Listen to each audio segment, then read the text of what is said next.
Go ahead. Thank you. Chair Lewis, Chair Peisch, and members of the committee. My name is Molly Kepner, and I'm speaking today on behalf of the Greater Boston Food Bank in support of an act relative to universal school meals. I come before you today in two roles, as a representative of GBFB and as someone who grew up relying on free school meals. Now, there's a symbiotic relationship between the food bank system and school meals. We at GBFB operate multiple direct service programs, including 7 school-based pantries, which served over 6,000 individuals in FY21.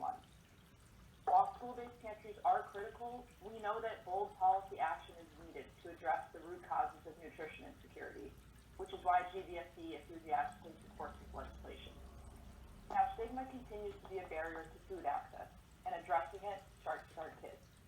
Which brings me to the second role that I'm serving here today, as a former free school meals recipient.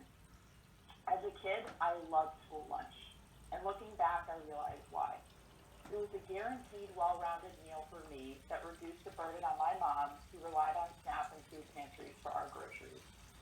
When you're a kid, more than anything, you want to fit in. So I did everything I could to mask my free school meal status. As long as my mom filled out the paperwork at the beginning of the year on time, I would have no problem fitting in. But those times where there was an issue are seared into my memory forever. The shame attached with those red letters on the screen and kids staring at you from the lunch line does not go away. Instincts are created when we're young.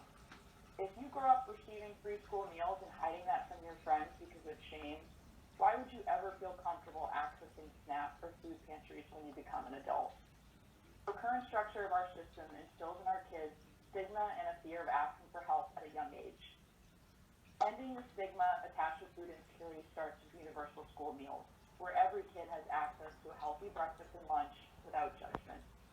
This bill is a critical step forward for our Commonwealth, and GBFB respectfully requests a favorable vote out of committee. Thanks so much. And thank you for the great work that the Greater Boston Food Bank does every day.